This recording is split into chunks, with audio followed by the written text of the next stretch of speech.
warm beverage and a story before bed can help you relax, reduce stress, and get better sleep.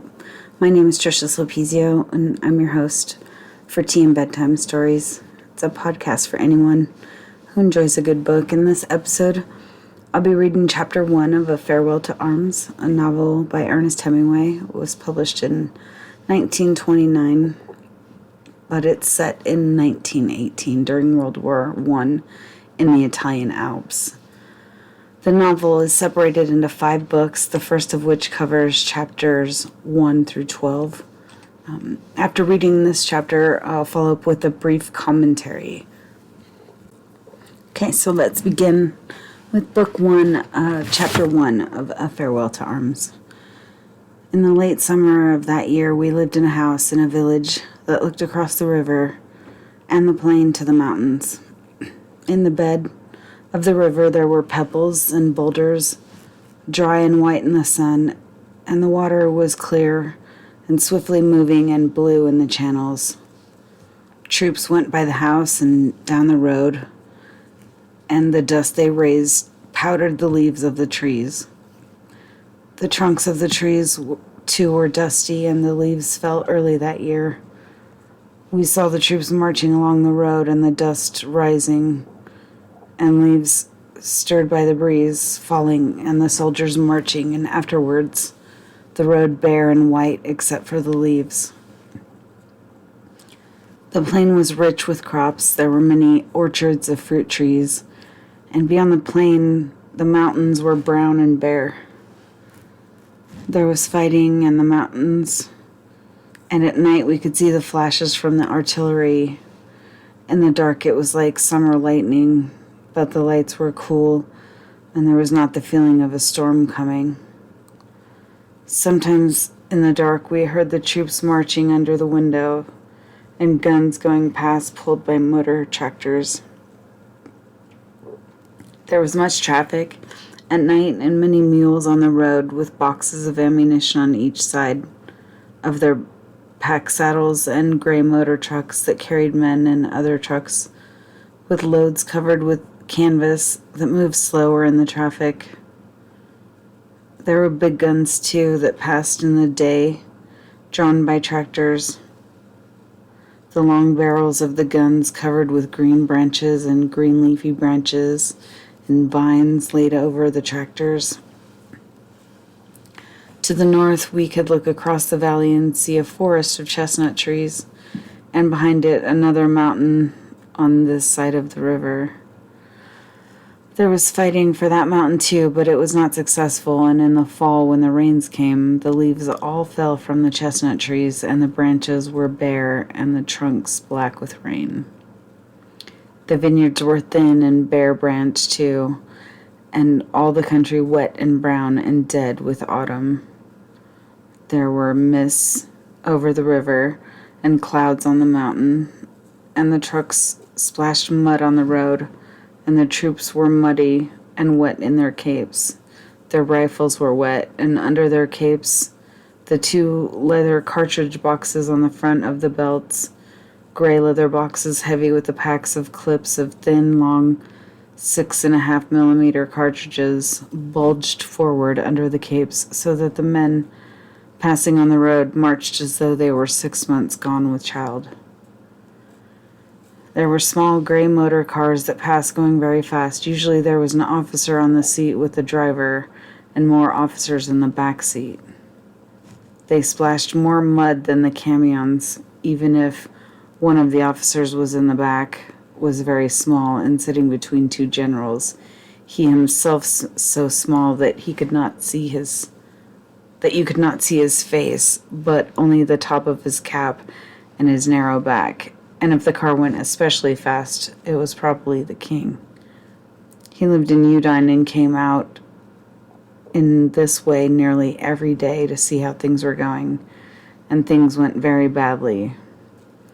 At the start of the winter came the permanent rain, and with the rain came the cholera. But it was checked, and in the end, only 7,000 died of it in the army. That's the end of chapter 1. Okay, a few quick facts and then my impressions. Quick facts, the cholera epidemic, when he mentioned there was only 6,000 that died, that probably seems like a weird thing to say. But I guess there were lots of different cholera outbreaks where like millions of people died during these epidemics. It spread through contaminated food and water and unsanitary conditions, which they had a lot of that, and the front lines in all the different areas of the war.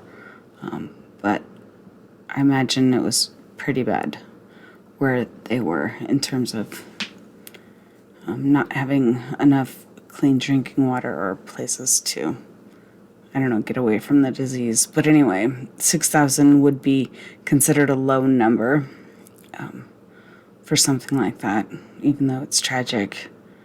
Hard to imagine. But at that time, there was an inoculation, but it wasn't very effective. I didn't know anything about cholera, but I remember watching a movie. It's called The Painted Veil. It talks about the cholera epidemic. It's set in China in 1925, and it's with Naomi Watts and Ed Norton. It's a really great movie. Highly recommend it.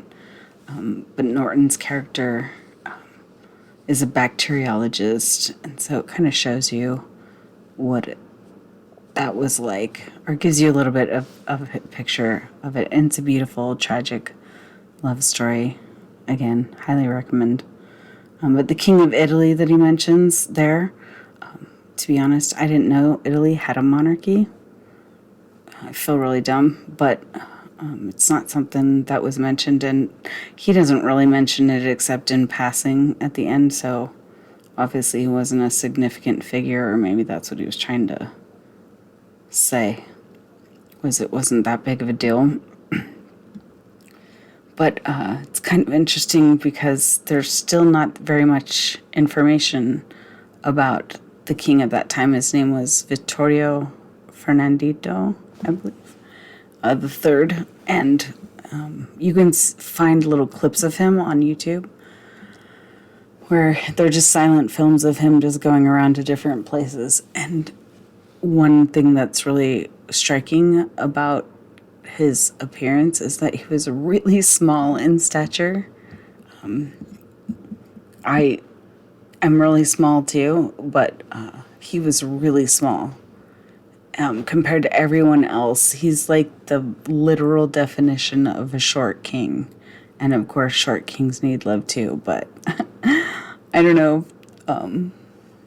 It's kind of funny if he was meaning to claim, the author was meaning to say that he was insignificant by just barely mentioning him.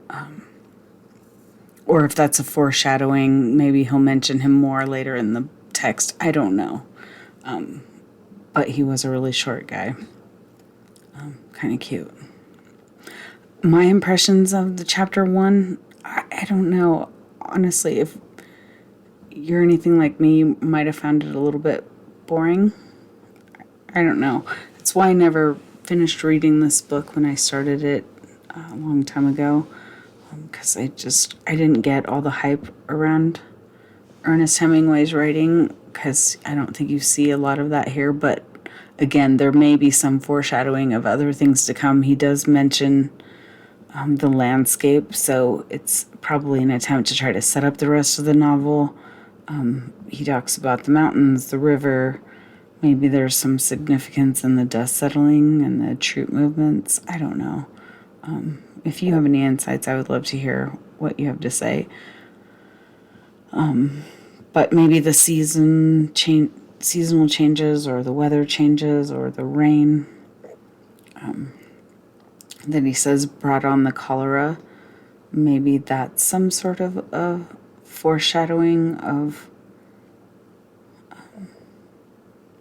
what's going to happen later on in the story. But we'll see.